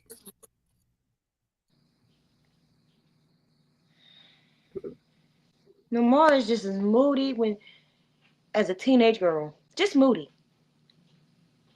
Moody. So I, and then yeah, I think the Broncos are gonna beat the Commanders. I'm not really sold on anything that's coming out of Washington. And that's a double entendre. yes. I'm not sold on anything that's coming out of DC right now. Not a car, not a team, not the president, not none of that. Right. Yes. Also, the Ravens need to change that helmet. I hate that It bird. was ugly as hell. It was ugly when they debuted it. It was ugly in the picture and it's ugly in person. Take Yeah, that ugly crap off. What is that? I don't know. But that's I don't know whose decision it was, but they could have done a lot better with it. All right, those are Jory's picks. Uh, so I got Bengals or the Ravens. I took the Broncos or the Commanders because that one is just too enticing not to take. Sorry, Anthony, even though you said take the Broncos 1,000%. I'm taking the Patriots over the Giants. John said to stay away from Texans over the Texans and the Colts. I have this weird feeling that the Texans get it done. And watch next week, I'll probably be dead wrong, but I'm going with it. And then just because I probably needed a gimme, I'm taking the Seahawks over the Vikings, who are starting Max Bosmer. If you don't know who that is, I don't blame you. He went to the University of Minnesota. That's all I know. So good luck to him against that Seahawks defense. We'll we'll see if he makes it to another week. But that's where I'm going, and I'm hoping that these hit. I'm Hope already mad. at some point, yeah. Just starting. But the question is, can the Texans offense take advantage?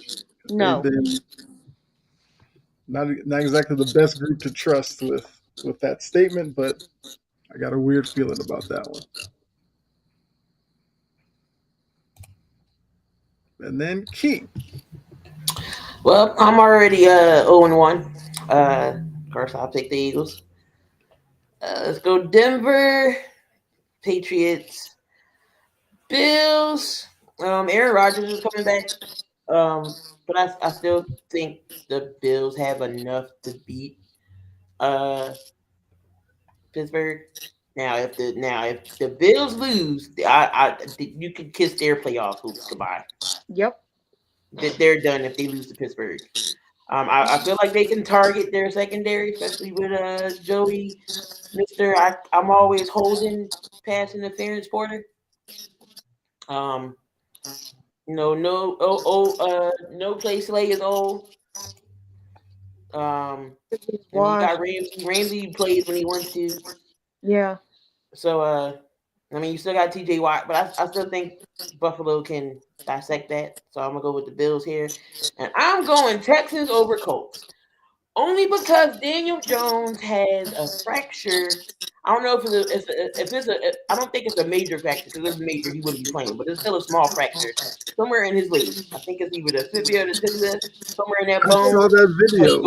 but the way he was dropping back, he did He not look can barely comfortable. drop back. What are they doing? So if the I'm going Texans here, Texans going to be all on his face with that defense. Colts over Texans. I mean Texans over Colts this week. They're gonna get Daniel killed, and then they're gonna have to see Anthony Richardson, and then that's where their season goes awry. And I'm gonna laugh, and I'm gonna be Yes, like, C.J. ha Stroud is ha. back. This is exactly what the hell you get. Because why are you putting him out there on a broken leg? That is negligent. It doesn't matter if it's a hairline fracture. One wrong hit and he's done. Because I seen Yeah, the minute he was in practice, he dropped back. He did not look comfortable. I'm hoping that was just them trying him out, and then they see that and they call him out because there's no way you can put him out there in a game against that defense. Yeah, Will Anderson and Daniil Hunter Ooh, they just gonna barreling eat. down on him like that's not right. He's gonna. He could leave You have that game Aziz on a as cart. well. And don't forget that Aziz Al Shir likes to target people. So Daniel Jones could easily leave that game on a cart if he plays. And I think that's negligent. I don't think that's right. Yeah. Yeah, I was just looking up to see if they've like announced. So he's dealing with a fractured fibula. That's the report. A Yeah, fractured fibula. listen to Oh your hell no. huh? No, it says Daniel Jones expected to play Sunday. I He that has is a so fractured stupid of me. fibula. It's not all the way. It's like not a big fracture, but even a hair. No, not in your fibula. You need your leg. That's what they towing a time. They playing with their season right now. I don't think they Yeah, know that, but they are playing with their season with fire. They're doing this to it that is and crazy. just hoping that it catch. Yeah, I don't get that at all. Like you're in a position you're gonna make the playoffs anyway. Why risk it?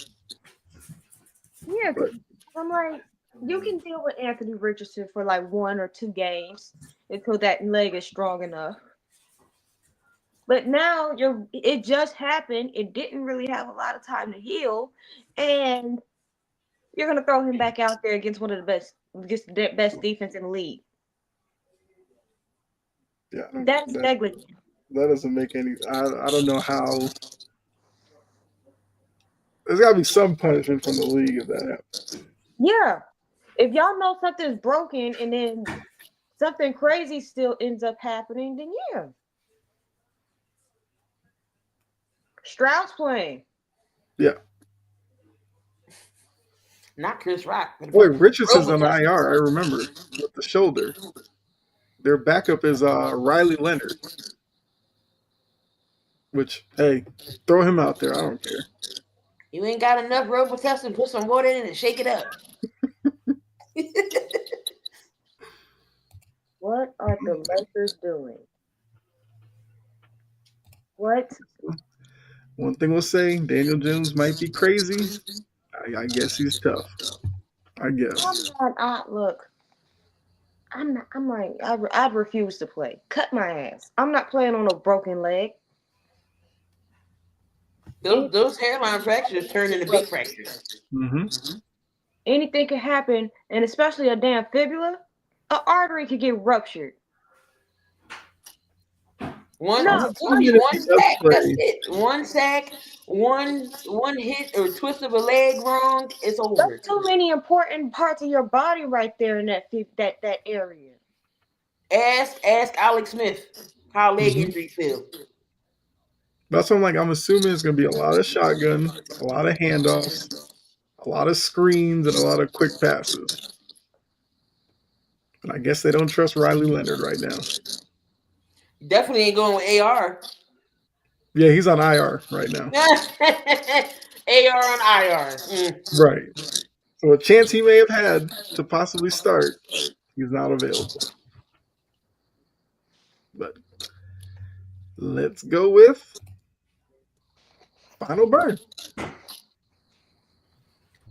Oh, we get to start with me. I get to release some. I get to vent after this damn game. Yes. So I need to take it out on somebody. John That Morant. one was nasty. John Morant. Sir, what are we doing? So this happened. It was Dallas Mavericks against the Grizzlies. Chris Morant was hurt. He's on the bench. And I don't. I think did they won that game or Dallas. I don't remember who exactly won. But you know, Klay Thompson walked across the field and across the court, and all of a sudden, he decides to get in Klay face. And what are we doing? You're not even playing. Why do that to this? Klay, don't give two shits about you, John Morant. This man has 4 championship rings. And Megan Thee Get Stallion. none. And he has Megan Thee Stallion, who made a banging Thanksgiving, if y'all didn't see that. That Thanksgiving spread, it was amazing. He is living his life. He is loving it. And the one saying they always say, you do not mess with quiet people. It's the quiet ones you need to worry about because they will whip your ass. And I like what he said, you know, when they asked him about it. And the tag team along with John Morant is the Grizzlies announcers. Some stuff you just don't need to say on air. They had a nerve to say, oh, Klay Thompson's being a fake thug. What are we doing? You call. Why did that come out your mouths? A fake thug? Where in thug does Klay Thompson fit? He wasn't trying to act like no fake thug, but you're not finna put no damn finger in my face. Right. That's with anybody. You don't come in my personal space doing all of this. Ooh. Now, if Klay would have retaliated and gave him one quick jab, then he would have been wrong. Right. Because you do that, I'm going to fire off on you because get out my space and I'm not finna just slap your hand away. I'm going to slap you. So I just didn't like those two. You know, Morant started it, and then the announcers calling Klay a fake thug. Get out of here. That man has a great resume. And if I'm Dallas, if I'm Klay, I would want to roll somewhere, either try to be more competitive or, you know, he clearly is not ring chasing. He's got 4. What's he doing? He's not chasing. So kudos to Klay Thompson. You know, he was professional about it in the interviews when they was asking him about it. And, you know, he was cool. He didn't retaliate or, you know, punch Moran or do anything of that. So, again, shout out to Klay Thompson. He's happy. He makes Megan happy. Again, and he cooks, you know, Meg be cooking him that food. But he needs to step it up in the production wise, you know. Just get away from Meg just for a little bit and, you know, play your game. Stop eating catfish and spaghetti. Trayvon Morwick. See, I wouldn't see again. I wouldn't have put you on here. I wouldn't have put you on my list. But you know what? You did the dumb. You did the same thing Jamar Chase did. The reason why Jamar Chase landed on this list. You had a nerve to appeal your suspension. Excuse me, sir.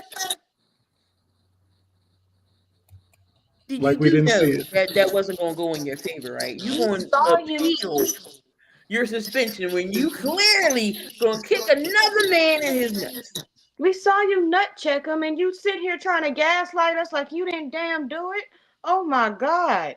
What You and Jamar must be talking. Y'all must talk. do y'all Knowing we think don't we got saw? 99 million cameras in that stadium and 4K at that. Crystal clear. I'm And like, do you y'all going to think we appeal it. saw?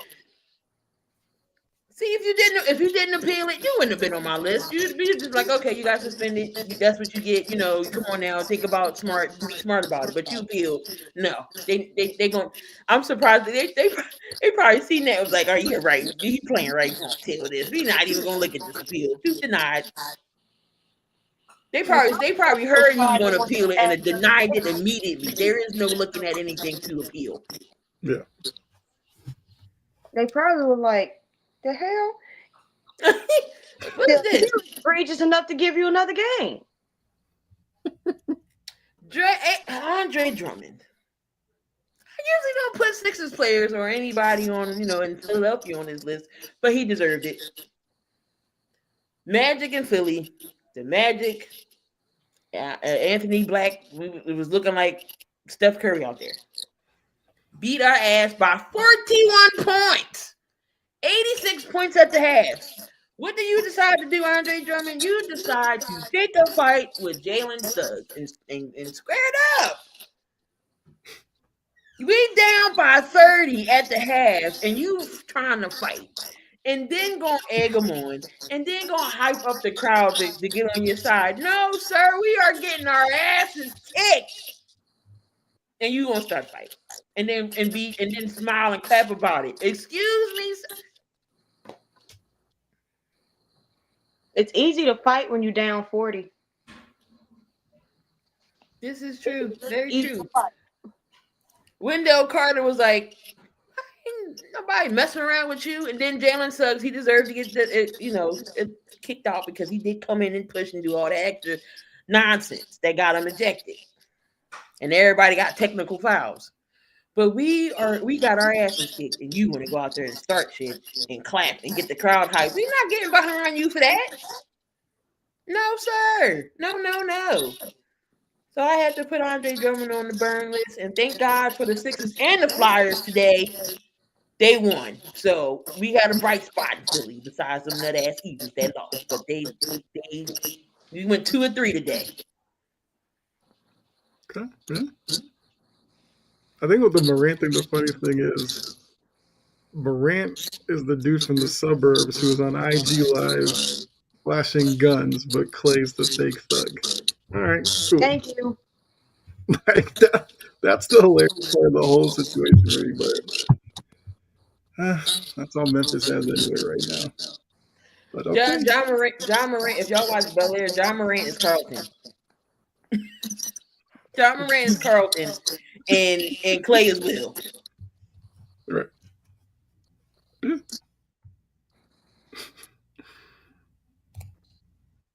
All right. I have a couple more. But the first one, Miss Courtney. When you gonna stop? Now, Gabby Williams went on a podcast with Ozzy Flood and some other people. They asked her a couple of questions. They asked her about Courtney Williams. It was a specific question. Now, people know that Courtney is she's eccentric.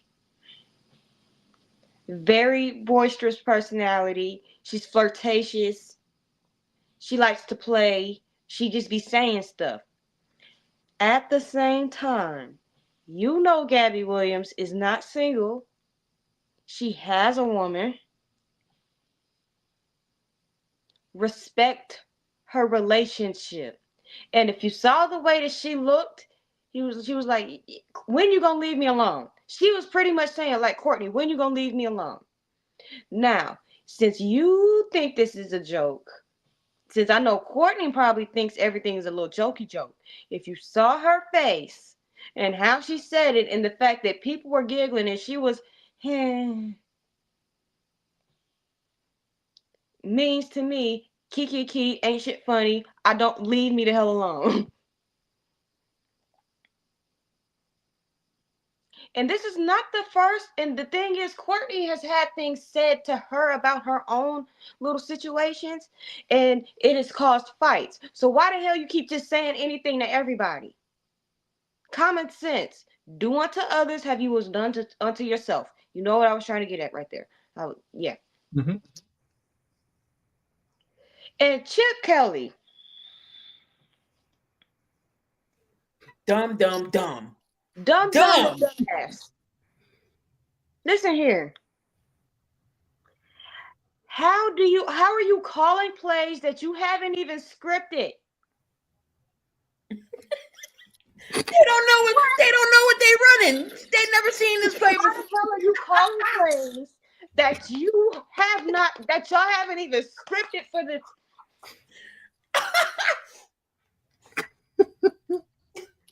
Make it make sense. No wonder the Raiders offense looks like that. He got Gino getting sacked. He don't know what to do. He just ain't doing ish but being fat. He's not doing anything. How the hell do you miscall things, call the wrong crap, call some that you never practice in a week? Bro, call some stuff that you ain't never called before in Vegas, and they don't even know what it is because they haven't practiced it, you damn idiot. What are you? This ain't basketball where you can like implement, when you can draw up some stuff on the whiteboard real quick. Yeah. It's kind of fascinating he lasted as long as he did then. Right? I am so confused. How? Like, bro, make it make sense. I understand that when you're calling a game, it's a highly pressurized situation. Like, are you doing this dumb shit on purpose? Why are you calling something that you ain't never called in 10 weeks? 10, 12 weeks. And then you look stupid when the players don't know what the hell they're doing because they don't. They never practiced that in training camp. What are we doing? I don't even know why. I don't even know why they even considered Chip Kelly as OC. Why? Because he was the OC of Ohio State and they won? No. Did y'all see this man's resume in the NFL? It didn't work. He messed up San Fran. He definitely messed up Philly. He got rid of Shady and DJ. Come on. Right. They didn't even practice that shit in training camp. What the f are you calling that shit for? And of course Gino gonna look like a dumbass. He don't know what the hell it is. Can you blame him? If you tell me to go run a play that I've never seen, that I've never practiced, and you don't think I'm gonna have this lost ass look on my freaking face? What kind of remedial bull is this? He deserved to get fired. I'm sorry. I don't like saying people deserve to get fired and stuff like that. But that one right there, just for that right there. The fact that you got Gino pouting looking mad as hell on the sideline because you don't call some crap that don't nobody know what it is. Hell, Carol didn't know what the hell that was. Texas A&M just scored 2017. Like, make it make sense. And then you got Kim Kardashian. I know this is not sports related, but why is it known that you went to the doctor and the doctor said that you have low brain activity? Why does somebody told you that? tell you that you're a dumbass?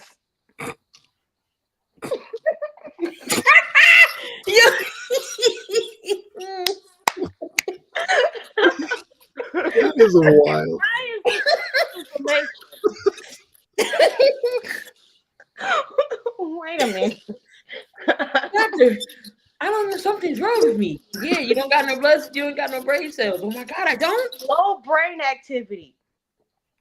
That sounds like, man, that reminds me of that episode of 1,000 Pound Sisters on TLC where the doctor was like, pretty much told Amy that she was dumb as a bag of rocks. Yeah. What does my brain score read? And he was like, there could be more activity. I'm like, but Kim, like, you look, we all knew you were stupid when you took the damn bar exam based off of a damn psychic and vibes. That should have told you everything that we needed to know. You are not your daddy. You are not your daddy. Thank you. And you over here talking about went to the doctor, and now there's a report coming out that they said that you're surprised to know that you have low brain activity. Of course, a lot of dumb people are surprised to figure out that they're stupid. What are we talking about? I'm like, bruh, I would have fought tooth and nail to make sure that did not reach public headlines. Yeah. That's something that the public didn't need to know. And I'm like, bruh, now everybody know that you stupid. Very. It's quite hilarious. You got an IQ of a soap dish. Like, bruh, low brain activity. Not the whole world know you got. Yeah. I would have fought like hell to get that report not reported on. Right. Yeah. Cause like Yeah, that is wild. and to the bad Parkers on Black Friday, to the bad holiday Parkers, stop leaving the freaking shopping carts in the middle of the freaking. That kills me as well. Like the thing will be right there. They don't want to walk over there, so they just leave it. It's like Simon, we knew she was stupid when she said the psychic was going to tell her she passed the bar exam and she don't know the damn thing about California law. She married Kanye. That ain't stupid enough. That ain't stupid enough. And had 4 kids with her.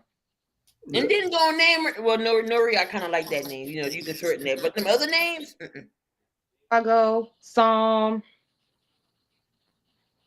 Saint West. And I'm not even trying to get on the lady, but you had to have a medical doctor tell you that you have low brain activity, which means you don't think like that.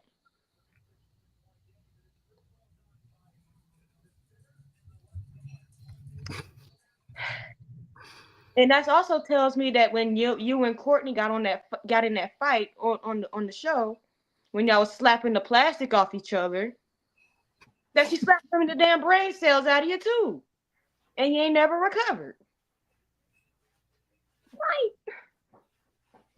Right?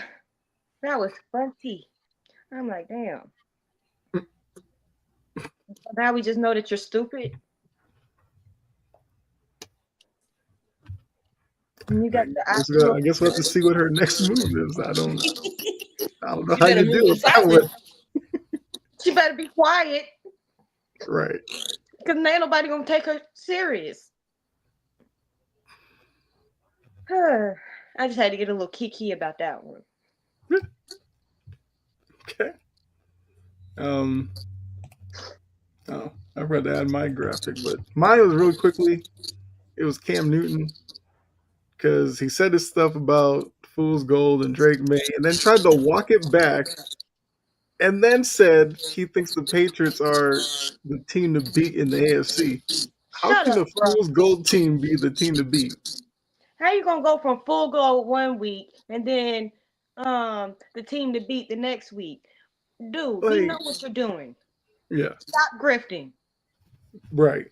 So I just saw that and I was like, yeah, that was probably expected. And His damn hat too tight on his head.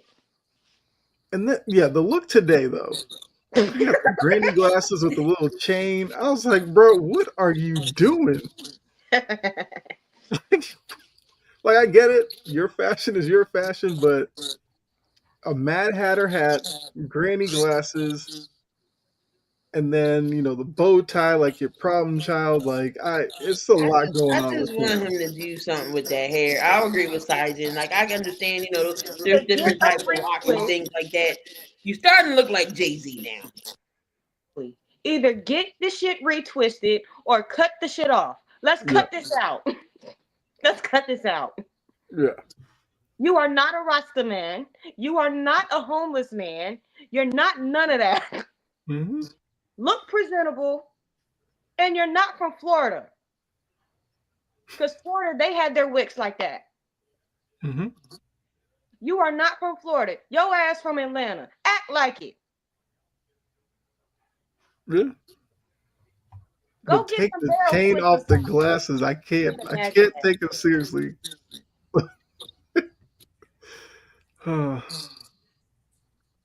Cam. Oh, Stephen A. Smith, welcome to your damn tape. He Mhm. pisses me off so bad. Yeah. He's just a character at this point. Like, You over here talking about like Drake May supposed to know who the hell you are on first take and da da da. Nigga, nobody likes you. Nobody right. likes you. Hmm. With your effed up hairline and your little snaggle bottom roll of teeth. Nobody likes you. Loudmouth. But And that's that now you ego. want to sit here and try to hype up the Cowboys. She didn't like him enough to stay there. Nope. Right. True. She said, "F this shit, I'm out." Exactly. Yeah. Now, think about ESPN. I want to say this. Amazon is lapsing you on your sports coverage. Sure is. NBC. Especially the basketball side, not the football side, the basketball side. Exactly. So get these dumbass idiots who are opinionated and disrespectful off the screen before you lose the one little slight edge that you had, because it's coming. Don't nobody want to sit there and watch Stephen A. Smith stroll like a damn noob for no reason. Yeah. And all damn day. Don't nobody want to watch that. And then y'all be talking about certain teams and disrespecting certain ones. We can tell who watch football and who don't. Hmm. Yeah. ESPN needs to do better. Yeah. Today's program was so predictable. They talked Cowboys, Ravens, Chiefs. What a shock. I hate to They need say to watch out for Netflix. Netflix just took L. Duncan from them. Yep. She got So, that perk was the last straw. She's like, "No, I gotta go." are getting tired of y'all shit too.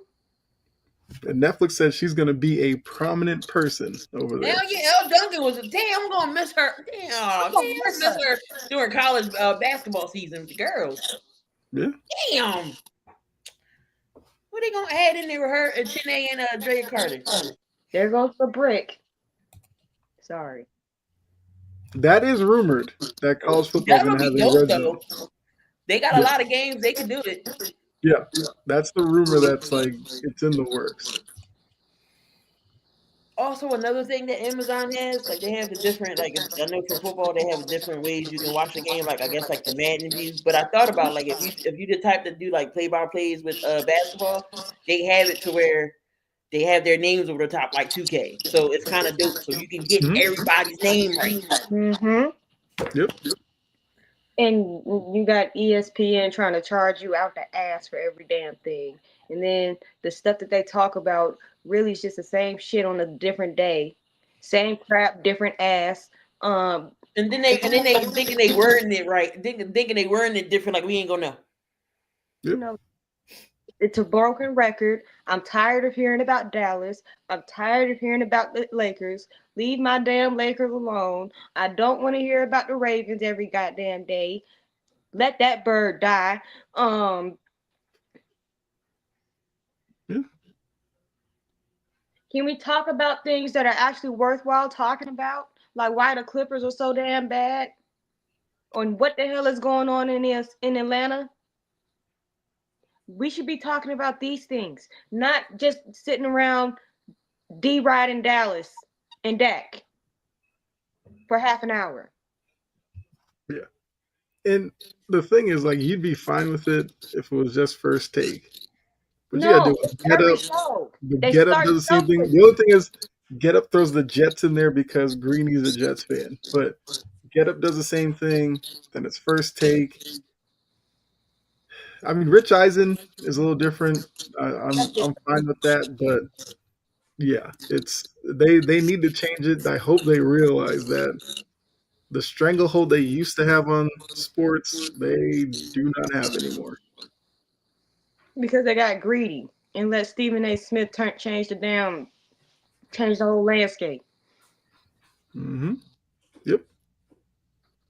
I just want to shout out Dan, because he did put Cam in his place. Yeah, That was yeah, good. hilarious. Yeah, he sure did. That was hilarious. Yep. That's all I had to say. Cause I'm like, Why are we well, barking? I had a barker earlier. She was barking at a cat. But now the special segment to end the show. Thanksgiving. Try to work in something with that. Come on. So we got overcooked opinions, hot takes. So something that we felt like have some fun with, and I don't know. I guess who wants to go first with a hot take? I'm gonna go with Shadora Sanders not getting the game ball. Um, a lot of people was like, "Oh well, what did Shador do to get the game ball?" Miles Garrett deserves this. He's leading the league in sacks, defensive player of the year. Oh, well, if we didn't get those sacks, we wouldn't have won. How do you know? Did the defense score? Do the defense put points on the board? No, they do not. So you needed Shador to win that. This was his first win as a rookie. This was his first an organization a rookie has won a game or something like that. They said, Yeah, I think since like '94. "Oh my God, do we really going 10 plus years? This record's never a rookie's never done this." So we're really going, and then it's funny because as he was going around, everybody else he gave long speeches for Shador. Good job. What the hell? What are we just going to discredit him? Was he perfect? Absolutely not. He wasn't. Did he do good? With the time he had, exactly. Could he be better? Of course.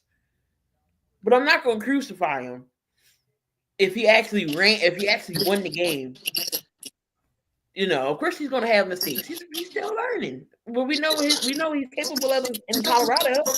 We know he can make those throws, and I feel like the team played better with him than Gabriel. But you could have gave Shador the game ball. Miles Garrett didn't need that game ball. You could have gave Shador the game ball. Right. Yeah.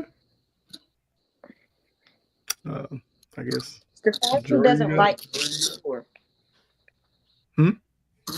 It's very clear to me that Stefanski does not like Shador at all. Funny enough, that was kind of a story in New England that week in and week out, Rabel refused to give Drake May a game ball, and people thought it was like some big story. But like you hear Drake May talk, he loves Rabel. I think it was just one of those where he wanted to keep the quarterback grounded or whatever. I don't know. I think the game ball thing is kind of overblown, but I get it. For Shador to win his first start, you know, I'm not I saying guess give it the would game make ball sense every to give week to him him, that but it's kind of his first start, his first win. Why not? right. Yeah, give him his moment to kind of remember. Yeah. No, I have a couple.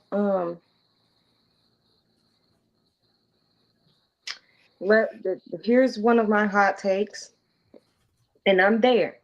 Lamar Jackson is overrated. We've been said this. Okay. I But mean, for the like I national said, media, that would be considered a hot take. So that's fair. he is overrated. Um, Harbaugh is not that good of a head coach. Um,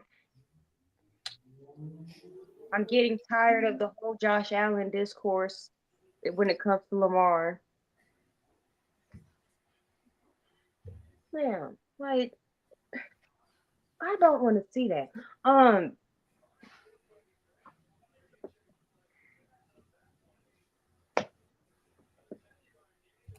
she is making me mad.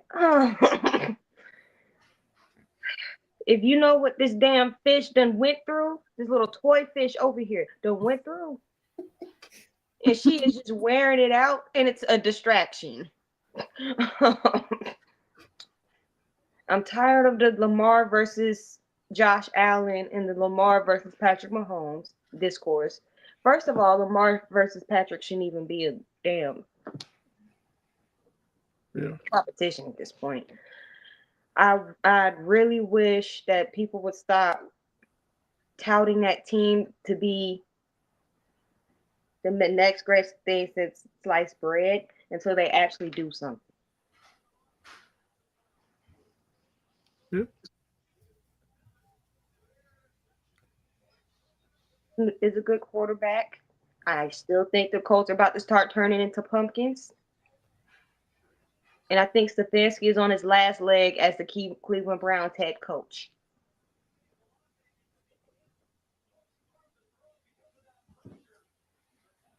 Okay. Well, completely new round of coaches.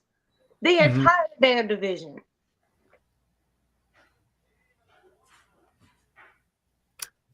Yeah. I guess you did think about it. Yeah. Zach Taylor, hot seat. Stefanski, hot seat. Tomlin, based off their fan base, hot seat. Harbaugh should be hot seat. Well, Harbaugh's ad should be a little toasty. Yeah. I'm even throw Nick in there. He should be like, ooh, this is a little warm here to my liking. I'm not saying scorching, but his feet should be warm. Hmm. Okay. Oh, and Trevor Lawrence is overrated too. I've been told you that Yeah. since Clemson. College. What you went with Mhm. old sunshine for? Have you seen Liam Cohen look how he looks on the sideline coaching Trevor Lawrence? He Like puts that man something through. Coach Dante said to me, it makes absolutely sense if you think about it. Trevor will have a horrible game as far as turnovers, but still would win. You ever notice that? Mm-hmm. But then when he doesn't throw interceptions or anything, he loses. But he'll find a way to win when he has turnovers. Yeah. Like the AFC. That's where the AFC playoff picture is so weird. Is that Trevor Lawrence has his ups and downs. Lamar's been Lamar. The Chiefs are doing whatever. The Chargers. I feel like if this was a regular year, more people would be paying attention to what's going on with the Chargers, but they're kind of flying under the radar with their inconsistencies because there's just other teams that are just doing worse by them. Mm-hmm. And yeah, it's a funny year. Funny year in the NFL.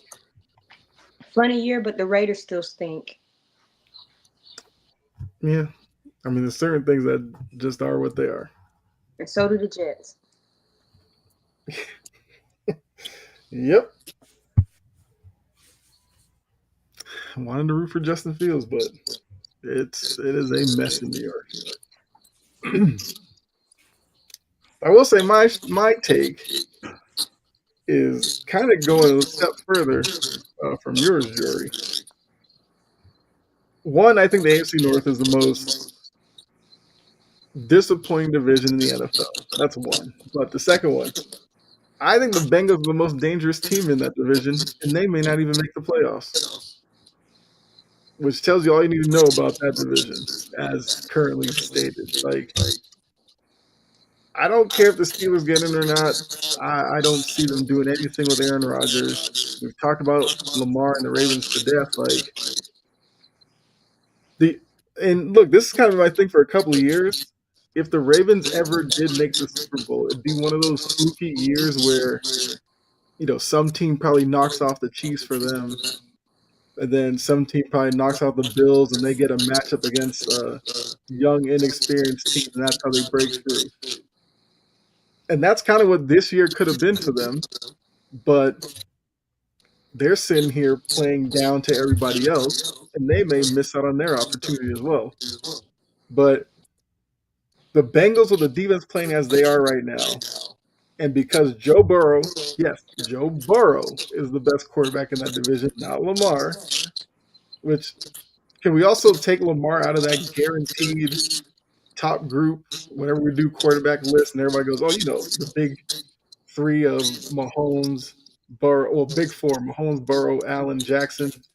Way he's playing right now, he doesn't deserve that. So I'm just throwing that out there as well. But yeah, the more I think about it, I really think the Bengals have an opportunity because I think 9-8, which is the best they could do, could win that division.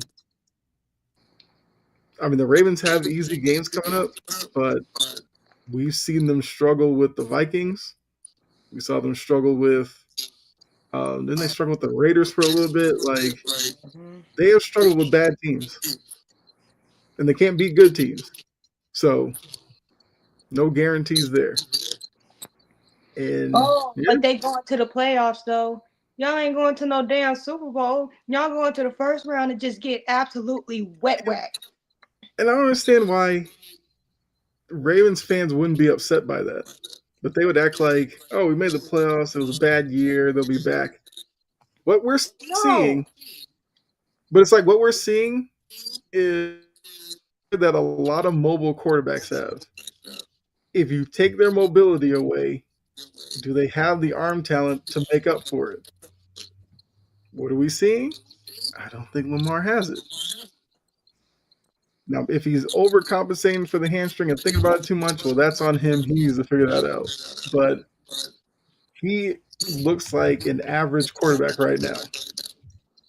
That's not good enough for that team to do anything. But like I said, the main hot take that you take, Bengals are the most dangerous team in the AFC North. And they're probably going to miss the playoffs. Yep. Yeah. Well, that was all I had. So, here we go. The Lakers just turned a 10 to 12 point lead into a 1-point deficit. Happy Friday. Damn it. I guess we'll go out on this question. Do we see Lamar with the Ravens in the future? I mean, future's kind of open-ended. We'll say next 5 years is Lamar the Ravens starting quarterback.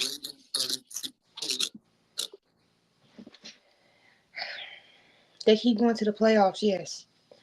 Because y'all know how the AFC North treats their quarterbacks. They are reluctant to move on from them. Mm-hmm. So, yes. I will say I'm worried how Lamar's going to age, though. I don't think he's going to age well as a quarterback. He's not. But the Ravens don't care. Did Flacco age well? No. He had good moments, but Big Ben didn't age well either. Big Ben aged horribly. So no, I see him but the Ravens are, even if Lamar ages poorly, the Ravens aren't going to go off of him. It's the AFC North. They tradition, and that's why there hasn't been a Super Bowl in there since the Ravens won it. Which they won it. Was that 20? Oh. Did they win like 2012? Yeah, it was 2012 because Ray Lewis was still playing. That's kind of crazy to think that Harbaugh's job has been Bengals so won, safe. but they didn't And win. it's been 13 years since you won a Super Bowl. Time for Harbaugh to go. I agree, but And the thing is, it's been 13 years since, well, yeah, since anybody in the AFC North has won a Super Bowl. The Ravens were the last one to do it. Did the yeah, Bengals go? Yes. Did they win? Hell no. We know how they ended. right. And the Steelers haven't been, so but for a division that gets rated up every year, how do you go this long without winning a title?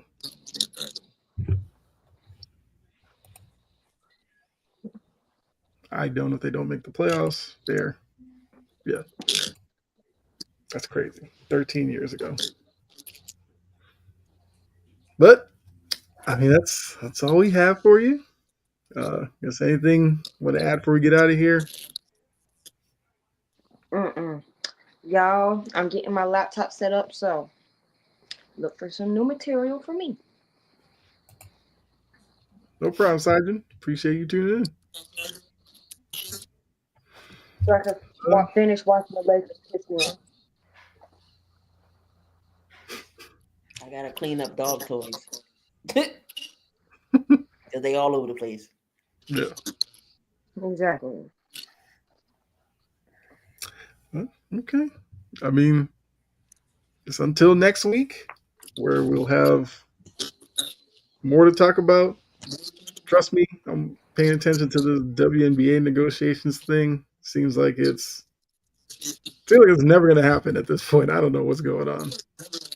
Like the league goes, hey, we'll increase salaries to 1 point something million, and the teams are like, I mean, the players are like, nah, it's not good enough. So that seems No, destined they're for, saying that you're actually ignoring the point of what we're saying. So yeah. yeah. So that's going to get messy. But we'll have some more NFL action to talk about next week. We'll see And if we NBA. work in some NBA. I don't know. But appreciate all of you for tuning in. Make sure you hit the like button. If you haven't done so, go ahead and follow Wire to Wire Network to check out all the content here on the channel. Like I said, appreciate you. Come back next week. We'll see you all. Enjoy your weekend. Enjoy the games. And until next Friday, we're out of here. All right. Bye.